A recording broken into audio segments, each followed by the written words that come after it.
अस्सलाम वालेकुम नाज़रीन।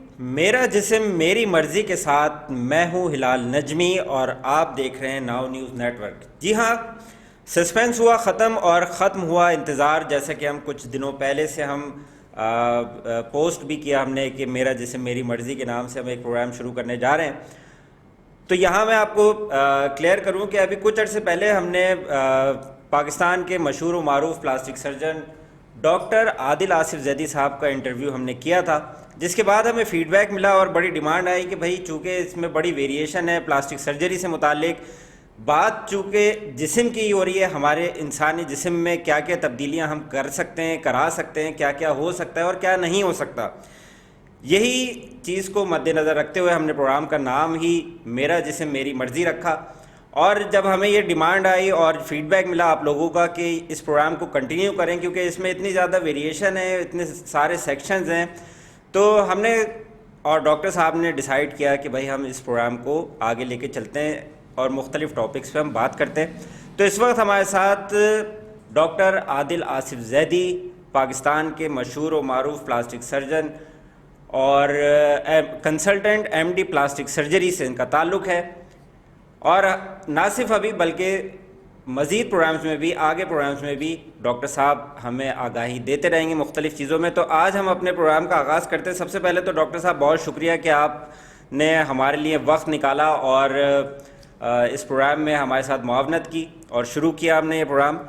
और आज का हमारा जो टॉपिक है नाज़रीन, non surgical skin treatment, top 5 treatments that glow your skin. यानी हम बात करेंगे कि किस तरह से हम अपनी स्किन को ग्लो कर सकते हैं, क्या क्या तरीक़ेकार हो सकता है।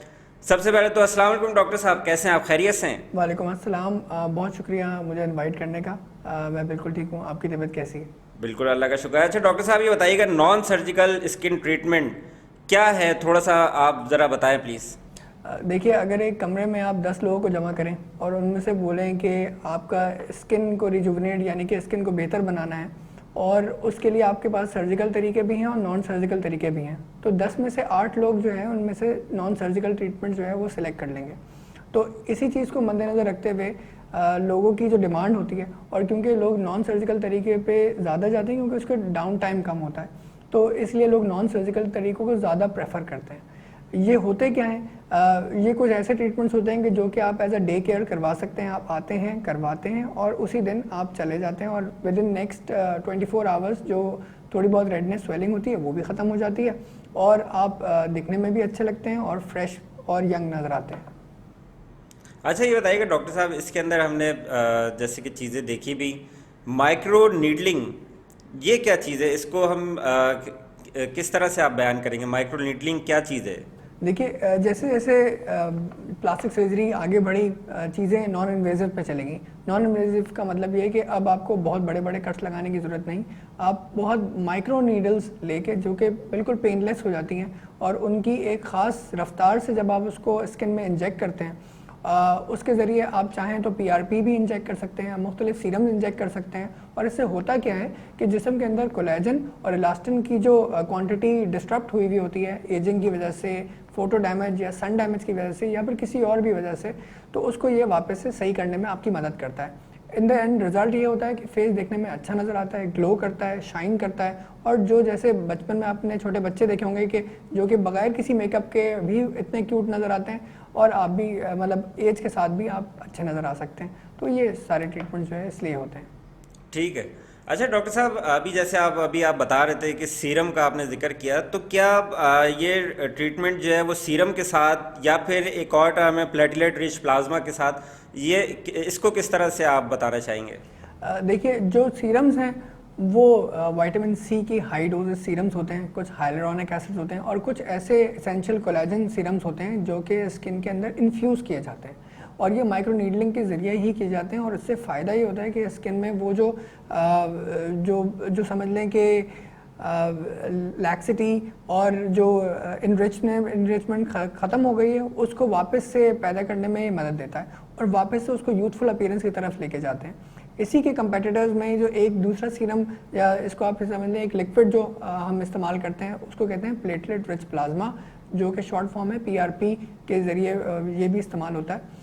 और इसको इस्तेमाल इसके बेसिकली पीछे लॉजिक ये है कि ये वो स्टेम सेल्स होते हैं जो कि आप ही के ब्लड से डिराइव्ड होते हैं, आप ही के ब्लड से लिए जाते हैं और हार्डली 10 cc ब्लड लिया जाता है, जिसमें से आपके पास तकरीबन 4 cc के करीब PRP एक्सट्रैक्ट हो जाता है। इसके अंदर वो तमाम ग्रोथ फैक्टर्स मौजूद हैं, वो तमाम स्टेम सेल मौजूद हैं जिनको अगर आप स्किन पे बड़े एहतियात से माइक्रो नीडलिंग के ज़रिए या फिर किसी और तरीके के ज़रिए भी, मीज़ोथेरेपी के ज़रिए भी आप इंजेक्ट करते हैं तो फ़ायदा ये होता है कि स्किन पे एंटी एजिंग इफ़ेक्ट्स आना शुरू हो जाते हैं और स्किन पे देखने में अच्छी नज़र आना शुरू हो जाती है। उस पर जो फाइन लाइंस हैं, जो सन डैमेज हैं, जो पुरानी डेड स्किन रह गई है, उसको हटाने का अमल, रिपेयर का अमल ये तेज़ कर दिया जाता है। और इससे फिर दोनों तरीके डिपेंड करता होता है कि पेशेंट टू पेशेंट आपके डॉक्टर ने क्या सिलेक्ट किया है और वो फिर आप लेके उसको रेकमेंड करते हैं और उससे फिर इन द एंड रिजल्ट फ़ायदा होता है। ठीक है। अच्छा, ये बताइएगा डॉक्टर साहब, स्किन ट्रीटमेंट में एक जैसे हमारी शुरू में भी बात हो रही थी, रेडियो फ्रीक्वेंसी का आपने एक वर्ड यूज़ किया था। रेडियो फ्रीक्वेंसी क्या है स्किन ट्रीटमेंट में, इसका क्या किरदार है? देखिए, जब माइक्रो नीडलिंग आई मार्केट में और इसको FDA ने अप्रूव किया कि आप इसको एज ए नॉन सर्जिकल वे भी इस्तेमाल कर सकते हैं, तो इसमें मज़ीद फिर एडवांस ये आई कि इसी के अंदर रेडियो फ्रीक्वेंसी ऐड हो गई। अब वो रेडियो फ्रीक्वेंसी क्या करती है कि बेसिकली इन नीडल्स के बीच में जो स्पेस आपकी बनती है, जब ये नीडल्स इंजेक्ट होती हैं, स्किन के अंदर जाती हैं, रेडियो फ्रीक्वेंसी उस जो बीच की स्किन होती है उसको टाइटनिंग कर देती है और जो टाइटनिंग इफेक्ट आता है वो इसकी वजह से आता है। इसी तरह से आपने एक ट्रीटमेंट का नाम सुना होगा, इसको हाईफू ट्रीटमेंट कहलाता है। हाईफू ट्रीटमेंट काम ही एसेंशियली रेडियो फ्रीक्वेंसी पे करता है, मगर उसकी जो उसकी मियाद है वो इतनी लंबी नहीं होती और वो बहुत थोड़े अर्से लास्ट करके ख़त्म हो जाता है, उसकी इफ़ेक्ट बहुत जल्दी वेयर ऑफ हो जाते हैं। अलबत्ता माइक्रो नीडलिंग के ज़रिए जब आप RF ट्रीटमेंट करते हैं तो उसकी मियाद लंबी होती है और काफ़ी टाइम तक ये आपका फेस जो है वो टाइट भी नज़र आता है और इस sort of a non surgical आप फेस लिफ्ट कह लें इसको, ठीक है, उस तरह से ये काम कर रहा होता है। अच्छा, ये बताइएगा डॉक्टर साहब, अभी जैसे आजकल फेशियल, पहले तो हम किसी ज़माने में या अभी कुछ अर्से पहले तक सिर्फ एक ही वर्ड होता था कि भाई फेशियल करा लो, फेशियल करा लो, लेकिन अब उसके अंदर भी नई नई टर्म्स आ रही हैं। कोई गोल्ड फेशियल करा रहा है, अब ये हाइड्रा फेशियल भी सुनने में आ रहा है और एक और नई चीज़ है रेड कारपेट फेशियल। तो ये फेशियल के अंदर ही अलग अलग कैटेगरीज कैसे आई हैं और ये इनका मतलब इसको किस तरह से डिफ्रेंशिएट करेंगे? देखिए, जब ट्रीटमेंट में बात आती है तो ये बाकायदा ट्रीटमेंट होता है और इसको एक सर्टिफाइड डॉक्टर ही कर सकता है। अलबत्ता ये कि फेशियल्स पहले ब्यूटी पार्लर वाले ही भी कर रहे थे और आज भी वो कर रहे हैं। अलबत्ता जब इन दवाइयाँ ऐड हो जाती हैं इसके अंदर तो फिर अगर उनको आप सही तरीके से कंट्रोल तरीके से इस्तेमाल ना करें तो फिर साइड इफ़ेक्ट्स आने वाली बात होती है। और फिर जो अथॉरिटी इसको देख रही है उसका काम है कि वो रेगुलेट करे कि सिर्फ सर्टिफाइड डॉक्टर्स ही, प्लास्टिक सर्जन, डर्मेटोलॉजिस्ट ही कर सकें।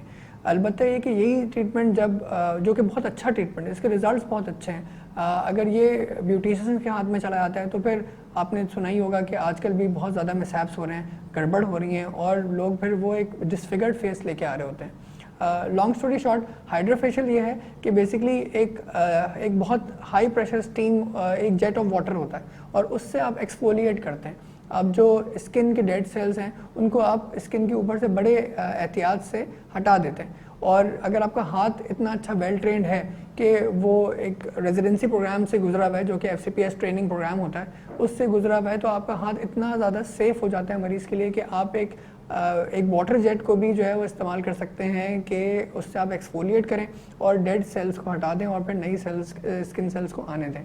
इसी के अंदर जो मुख्तलिफ और चीज़ें आपने सुनी होंगी कि red carpet facial, gold facial, ये बेसिकली डेरिवेटिव्स हैं जो कि ब्यूटी पार्लर्स ने फिर इसमें ऐड करने शुरू कर दिए। इसका मेडिसिन से कोई ताल्लुक़ नहीं है और लोगों को समझ लें कि अगर आप सही बात बता दें तो वो ज़्यादा बेहतर है, बजाय इसके कि जो लोगों को मुख्तलिफ किस्म की फैंसी चीज़ों में उलझा के रखें, तो ये गलत बात है। अच्छा, अभी जैसे आप ये कह रहे हैं कि ब्यूटी पार्लर्स वगैरह ने ये एड ऑन्स किए हैं, ये गोल्ड और ये तरह तरह के जो नाम है फेशियल्स के, तो आपके कहने का मतलब यही है कि ज़्यादा बेहतर तरीका यही है कि जो डॉक्टर्स हैं, जो सर्जन्स हैं, उनसे पहले कंसल्ट किया जाए। क्या ये रिलायबल नहीं है जो ब्यूटिशियंस जो इस तरह के जो फेशियल्स कर रहे हैं, अगर मैं समझना चाहूँ इस चीज़ को? तो एग्जैक्टली बिल्कुल, जब मैंने आपको ऐसे बताया कि एक ट्रीटमेंट है जो कि बाकायदा ट्रीटमेंट को ट्रीटमेंट ही कहा जा रहा है, इसको कोई प्रोसीजर नहीं कहा जा रहा है या कोई ऐसी चीज़ नहीं है जो कि आपने ऐसा हेयर कटिंग करा ली, ऐसा कुछ नहीं है, या कोई क्रीमें लगवा ली, नहीं, ऐसा नहीं है। It is something that is already only should be done by doctors only, और उनमें भी डॉक्टर्स में भी वो डॉक्टर्स जो कि इस स्किन के उसमें जो डिसिप्लिन है ट्रेंड है। इसमें दो ही लोग होते हैं, एक डर्माटोलॉजिस्ट हैं, एक प्लास्टिक सर्जन हैं। बीच में कोई भी अगर कोई शॉर्ट कोर्स करके भी आ रहा है तो वो इतना सर्टिफाइड नहीं होता कि उसके हाथ इतने सेफ नहीं होते कि वो आपके ऊपर ट्रीटमेंट कर सके, क्योंकि जितना एस्थेटिक का ट्रीटमेंट है that is one step above the normal, एक स्टेप आप ऊपर जा रहे होते हैं, और उसके लिए ज़रूरी है कि आपका हाथ एक बड़े अच्छे ट्रेनिंग प्रोग्राम से होते हुए गुजरा हो। ब्यूटिशियंस का और जो मुख्तलिफ और नर्सेज वगैरह का हाथ ऐसा ट्रेंड नहीं होता कि वो आपको एक चीज़ एक स्टेप ऊपर ले जा सकें, बजाय इसके कि जो है वो करने जाते हैं कुछ और फिर हो कुछ जाता है, और फिर अल्टीमेटली पेशेंट को फिर हमारे पास ही रेफ़र किया जाता है कि जी अब जाके प्लास्टिक सर्जन से सर्जरी करवा लें।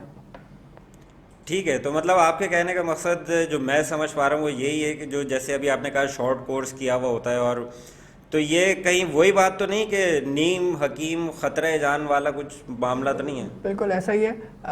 ये 5 दिन के 7 दिन के courses they are not equivalent to 5 year और 7 ईयर प्रोग्राम जो कि FCPS या जो UK में या मुख्तलिफ और ममालिक में जो है कराए जा रहे होते हैं, इनके सालों लग जाते हैं आपको ये चीज़ सीखने में। ये चीज़ 5 दिन की कहानी नहीं है। अच्छा, ये बताइएगा इंटेंस पल्स लाइट फेशियल के बारे में जिक्र कर रहे थे आप कुछ, तो हम चाहेंगे कि नाजरीन को भी बताएं कि है क्या इंटेंस पल्स लाइट फेशियल, क्या चीज़ होती है ये? देखिए, जब स्किन पे बात आती है, जब नॉन सर्जिकल स्किन पे बात आती है, तो एक चीज़ जो कि बहुत ज़्यादा इन है आजकल वो है लेज़र्स। और लेज़र्स में मुख्तलिफ़ किस्म की लेज़र इस्तेमाल होती हैं। इसमें CO2 लेज़र भी इस्तेमाल होती है जो कि स्किन रीसरफेसिंग करती है। पीको लेज़र इस्तेमाल होती है जो कि मिलाजमा को या फिर पिगमेंट स्पॉट्स को ख़त्म करती है। इस तरह से जो IPL फ़ोटो ये इंटेंस पल्स लाइट लेज़र होती है, इसको इस्तेमाल किया जाता है ताकि आपकी स्किन को टेक्सचर को बेहतर किया जा सके और कलर को थोड़ा इम्प्रूव किया जा सके। ये करवाने के बाद आपका फेस थोड़ा और ज़्यादा ब्राइट लगता है और देखने में भी अच्छा नज़र आता है। इसके साइड इफ़ेक्ट्स ना होने के बराबर होते हैं IPL फ़ोटो फेशियल के बनिस्बत इसके कि और जो लेज़र्स हैं उनके साइड इफ़ेक्ट्स हैं अपनी जगह पे, मगर अल्लाह का शुक्र है कि IPL का इतना कोई नुकसानदेह नहीं है। और ये बहुत आराम से बहुत रेडीली तकरीबन हर दूसरे मरीज़ को जो है ना ये किया जा सकता है, जो कि इस मतलब उम्मीद के साथ आया आपके पास कि आप उसको कुछ ऐसा ट्रीटमेंट कर देंगे जिससे उसका फेस जो है वो चमकता नमकता नज़र आए। सही। अच्छा, अब कुछ ये जैसे अगर हम इन्हीं चीज़ों को लेके आगे बढ़े, डर्मा प्लानिंग से क्या मुराद है कि इसमें मतलब क्या चीज़ें इन्वॉल्व हैं, क्या डर्मा प्लानिंग है क्या बेसिकली? डर्मा प्लानिंग एक बहुत ही स्किल्ड किस्म का प्रोसीजर है जिसमें होता क्या है, बहुत ही अगर एम्पेरिक तरीके से बताऊं आपको, आपके पास एक ब्लेड है जो कि आपकी स्किन के ऊपर जिसको मूव करना है और ऐसे तरीके से मूव करना है कि वो स्किन को कट भी ना करे और ऊपर से सिर्फ बड़े तरीके से बहुत एहतियात के साथ सिर्फ डेड सेल्स को हटा दे। और जब ये हटा रहा होता है तो आपका हाथ जो है वो मतलब ऐसा इतना अच्छा ट्रेन होना चाहिए कि वो ज़रा भी नहीं जुम्बिश करे, और मरीज़ से आपकी कम्युनिकेशन बड़ी ज़रूरी है। आपने ये तरीके से किया तो आप बहुत अच्छे रिजल्ट्स दे सकते हैं।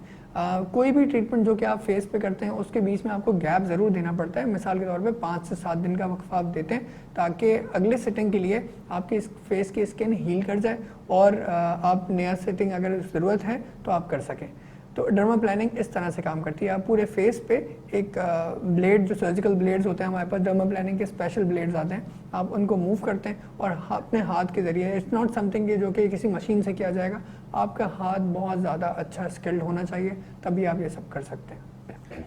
अच्छा, ये बताइएगा डॉक्टर साहब, अभी हमने इतने स्किन ट्रीटमेंट से मुतालिक हम बात कर रहे हैं जैसे कि माइक्रो नीडलिंग और रेडियो फ्रीक्वेंसी फेशियल्स, IPL और ये डर्मा प्लानिंग, ये इतनी सारी चीज़ें अभी हमने डिस्कस की हैं। तो ज़्यादा बेहतर कौन सी चीज़ है, लोगों को किस ट्रीटमेंट की तरफ ज़्यादा जाना चाहिए? देखिए, जब भी कोई मरीज़ किसी भी डॉक्टर के पास आता है तो डॉक्टर का सबसे जो पहला उसका फ़र्ज़ है वो ये है कि वो मरीज़ को कोई नुकसान नहीं पहुंचाए, ठीक है। और नंबर 2, मरीज़ को भी चाहिए कि वो आके अपनी जो विल है उस पर या अपना जो उसने जहन में सोच के आया ट्रीटमेंट, वो इन्फोर्स नहीं करे। आप अपनी बीमारी बताएं, अपनी बीमारी को मुआयना करवाएं, प्रॉपर हिस्ट्री दें, और हिस्ट्री देने के बाद डॉक्टर को जो चीज़ सही लगती है, जो इन सारे ट्रीटमेंट्स में आपके लिए मौजूद तरीन ट्रीटमेंट है, कता नज़र इसके कि उसमें डॉक्टर को क्या फ़ायदा हो रहा है। डॉक्टर को कभी भी ये नहीं देखना चाहिए कि कौन सी चीज़ महंगी है सस्ती है, उसको वो बताना चाहिए जो कि आपके लिए मौजूद है। और क्योंकि ये सारे ट्रीटमेंट सबके सब इलेक्टिव ट्रीटमेंट हैं, कोई भी इमरजेंसी ट्रीटमेंट या लाइफ थ्रेटनिंग ट्रीटमेंट, लाइफ ज़िंदगी बचाने का ट्रीटमेंट नहीं है। तो अगर किसी चीज़ की कॉस्ट है भी तो आपने उसको मरीज़ को बता दिया कि इसकी कॉस्ट ये है, उसके लिए वो चाहे सेव कर ले, ठीक है, और उसके बाद आपके पास आ जाए, बजाय इसके कि किसी सेकंड ग्रेड ट्रीटमेंट पे जाने के जो कि शायद आपको काम भी सही से ना करे। तो बेहतर ये होता है कि डॉक्टर को डिसाइड करने दिया जाए और उस पर कोई फाइनेंशियल कंस्ट्रेंट नहीं डाला जाए, और वहाँ पे आपको डॉक्टर फिर बड़े फ्री हैंड से फिर बता सकता है कि ये चीज़ आप पे काम करेगी, और सिर्फ फ़ायदा ही होता है कि मरीज़ की सेटिस्फेक्शन लेवल हमेशा ज़्यादा होती है, वो हमेशा अपने डॉक्टर से सेटिस्फाई होता है, और वो कभी भी ये बात नहीं कहेगा बाहर जाके कि जी हमने तो ट्रीटमेंट कराया और हमें कोई फ़ायदा नहीं हुआ। बिल्कुल। अच्छा, ये बहुत अच्छी बात की डॉक्टर साहब ने कि जितने भी डॉक्टर्स हैं, होता यही है कि कोई भी पेशेंट आता है, डॉक्टर को बताया कि भाई मेरे साथ ऐसा ऐसा है, तो वो बग़ैर प्रॉपरली जांचे हुए अपना ट्रीटमेंट शुरू कर देता है। ये बड़ी अच्छी बात है कि डॉक्टर को ख़ुद भी यहाँ पे किरदार अदा करना पड़ेगा कि मरीज़ की नेचर को, यानी उसकी जो फिज़िकल जो भी नेचर है उसको समझते हुए उसका ट्रीटमेंट करना होगा। और यहाँ पे ये सारे ट्रीटमेंट्स अपनी जगह, साइड इफ़ेक्ट्स का रेशो अगर हम देखें तो वो कितना है इन सारे ट्रीटमेंट्स में? क्या साइड इफ़ेक्ट्स का कोई रेशो है? देखिए, अगर कोई बिल्कुल नॉर्मल इंडिविजुअल आपके पास आता है और कोई स्किल्ड डॉक्टर, यानी कि जो प्रॉपर ट्रेंड है वो डॉक्टर कर रहा है, फिर भी जो साइड इफ़ेक्ट्स की प्रोफाइल है वो तकरीबन समझ लें 1 से 5% तक होती है। ये एक नॉर्मल बंदे के लिए जो कि फ़िज़िकली फ़िट है। कंपैरेटिवली वो बंदे जिनको, वो ख़वातीन या मर्द जिनको डायबिटीज़ है, जिनको और कोई इसके ऐसी बीमारी है कि जिससे उनकी वूंड हीलिंग जो है वो डिस्टर्ब्ड होती है, जैसे किसी को लिवर की कोई इलनेस है, किसी को कोई किडनी की इलनेस है, और इसके साथ जो है वो आ रहा है, तो वो लाजमी ये एक्सपेक्ट करेगा कि उसकी जो वूंड हीलिंग टाइम है वो बजाय 5 से 7 दिन के वो 2 हफ्ते भी हो सकती है। इसी तरह से हमने अपने प्रैक्टिस में ऐसे भी लोग देखे, क्योंकि पाकिस्तान एक ऐसा और कराची एक ऐसा एरिया है कि जहाँ पे आपको पान छालिया मावा गुटखा खाने वाले बहुत सारे लोग मिलेंगे। इसी में लोग जो छालिया खा रहे हैं, जो कि चूस के उसको फेंक रहे हैं, या फिर उसके ऊपर जो कंपाउंड लगे हुए हैं, उनको नहीं पता कि ये किस कदर ख़तरनाक है। अभी रिसेंटली एक पेशेंट हमारे पास आई कि जो कि मुख्तलिफ जगह से ट्रीटमेंट करा चुकी थी, मगर उसकी वूंड हीलिंग तकरीबन समझ 3 हफ्ते डिलेड थी। उससे पूछा गया, बहुत अच्छी डिटेल हिस्ट्री ली गई जो कि पहले शायद किसी डॉक्टर ने नहीं ली, और फिर हमें पता लगा कि जी वो जो ये छालियाँ चूस के फेंकती रहती हैं, और जैसे ही हमने वो चीज़ उनकी बंद करी, उनकी वूंड हीलिंग वापस से 5 से 7 दिन पे आ गई। तो ये कुछ चीज़ें ऐसी हैं कि जो कि आपको जहन में रखनी चाहिए, जिससे एक बहुत अच्छी हिस्ट्री लेके आप कंटिन्यू करें, ताकि आपको पता हो कि जी मरीज़ की वूंड हीलिंग कहाँ जाएगी। ठीक है, बहुत शुक्रिया डॉक्टर आदिल आसिफ जैदी साहब। नाज़रीन, हम हर हफ्ते इसी तरह से मुख्तलिफ़ टॉपिक्स लेकर आपकी तरफ आते रहेंगे, आगाही देंगे, और ना सिर्फ आगाही देंगे बल्कि अगर आप डॉक्टर साहब से रब्ता करना चाहते हैं, कोई फ़ीडबैक देना चाहते हैं, तो हमें इनबॉक्स करें, कमेंट्स में आप हमसे सवालात कर सकते हैं जिनका हम जवाब भी देंगे। और हमने अपनी डिस्क्रिप्शन में डॉक्टर साहब के पेज का भी हम लिंक दे रहे हैं, और ताकि ये कि आप इनसे राब्ते में आ सकें, अपने मसाइल या अपनी जो भी चीज़ आप चाहते हैं, करवाना चाहते हैं कोई ट्रीटमेंट, तो वो उसके लिए आप उनसे रब्ता कर सकते हैं। तो नाज़रीन, अगले प्रोग्राम तक के लिए दीजिए इजाज़त। अल्लाह हाफ़िज़।